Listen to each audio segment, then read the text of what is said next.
இவங்களோட பேர் ஜாசியா.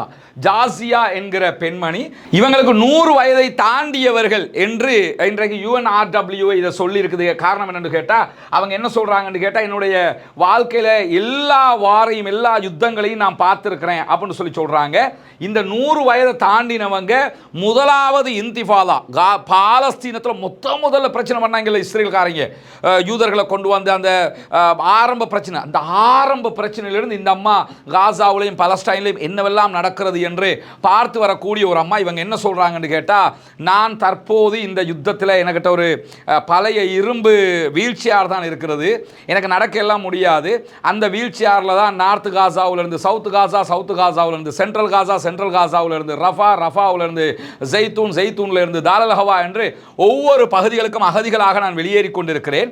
இப்படி வெளியேறுகிற நேரங்களில் எல்லாம் அந்த இரும்பு வீல் சேரில் பட்டு என்னுடைய உடம்புல ஒவ்வொரு பயணத்திலும் நிறைய காயங்கள் இருக்கிறது என்பதை இன்றைக்கு ஜாசியா என்கிற 100 வயதை தாண்டிய இந்த பெண்மணி சொல்லியிருக்கக்கூடிய காட்சியை நம்ம பார்க்க முடியும். அல்லாஹு தாலா அவங்களுக்கு இவ்வளவு கால நீண்ட ஆயுளை கொடுத்திருக்கிறான். இவங்களோட கையில் ஒரு நீங்கள் பார்க்கலாம், அந்த முதியவர்கள் வைத்து கொண்டிருக்கக்கூடிய அந்த மாதிரி ஒரு கம்பு வச்சிருக்கிறாங்க.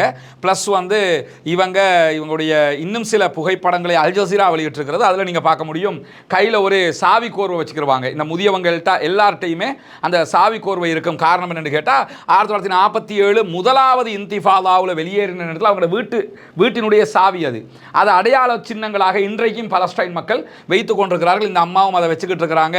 அல்லாஹு தாலா இவர்களுக்கு அருள் புரிய வேண்டும். இவ்வளவு அழிவுகளையும் பார்த்து இந்த பூமியில் இருக்கக்கூடிய ஒருவங்க மட்டுமில்லாமல் அவங்களுடைய நிறைய குடும்பத்தை சேர்ந்தவங்க கொல்லப்பட்டிருப்பதாகவும் அவங்க சொல்லக்கூடிய செய்திகள் இன்றைக்கு வெளியாகி இருக்கக்கூடிய நேரத்தில் தான்